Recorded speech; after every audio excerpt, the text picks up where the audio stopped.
I made the point earlier in the show, and you know this better than anyone, expenditure review committees, Treasury papers, they don't just appear overnight. This wasn't a frolic in a speech last week. That list of the capital gains tax, people's homes, all of those things coming out with yesterday's announcement on super, this is premeditated. This has all the hallmarks of that Peter Garrett line, promise anything, just get into government and you can change it all. Yeah.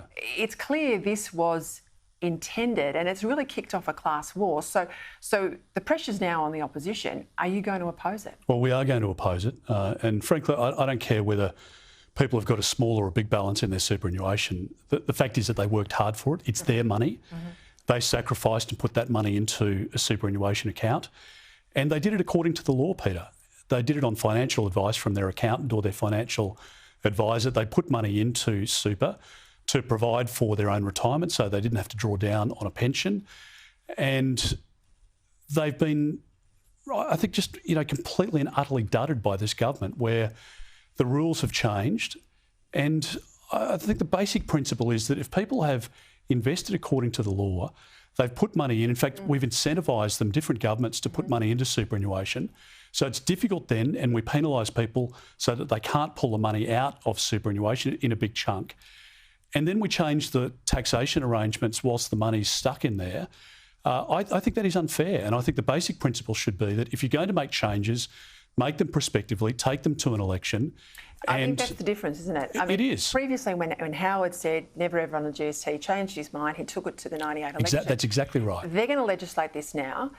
And whilst $3 million might sound like a big balance, when you're 20 and 30 years off retirement and it's not indexed, $3 million is going to catch up to ordinary people pretty soon. I think that's right. I mean, if you think of 10 or 15, 20 years' time, $3 million that's not indexed, or if they come after the next rung, I mean, they've say, I don't think it's going to raise anything like this, but they're talking about $2 billion a year that they can raise in the extra taxes on people with super.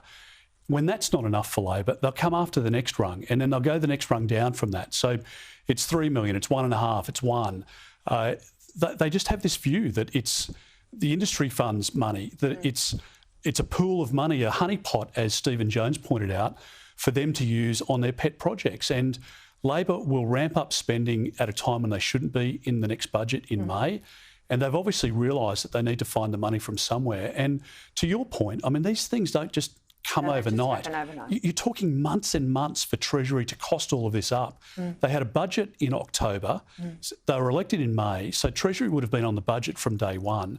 And I suspect that the Labor Party has walked in with this wish list, given it to Treasury and said, cost it up as soon as you can.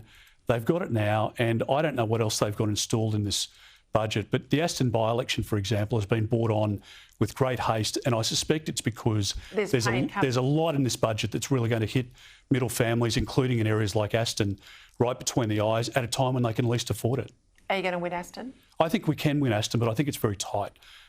We've got a successful... Labor like to say you're unpopular in Melbourne, but you're down here campaigning again, aren't you? Well, I've been into Aston more times than the Prime Minister, and the Prime Minister made his intent clear in relation to Aston in the last budget. The first opportunity to show that they cared for Aston, that they had some regard for it. They cut 5 projects, infrastructure projects, that we had funded when we were in government. So that was the first act of the Prime Minister in relation to Aston.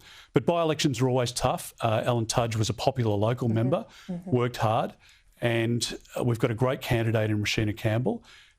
She was out door-knocking the day after she was pre-selected. And I think in a by-election, people are really looking for somebody who can be a local champion for them, a good local member, and I think she ticks those boxes.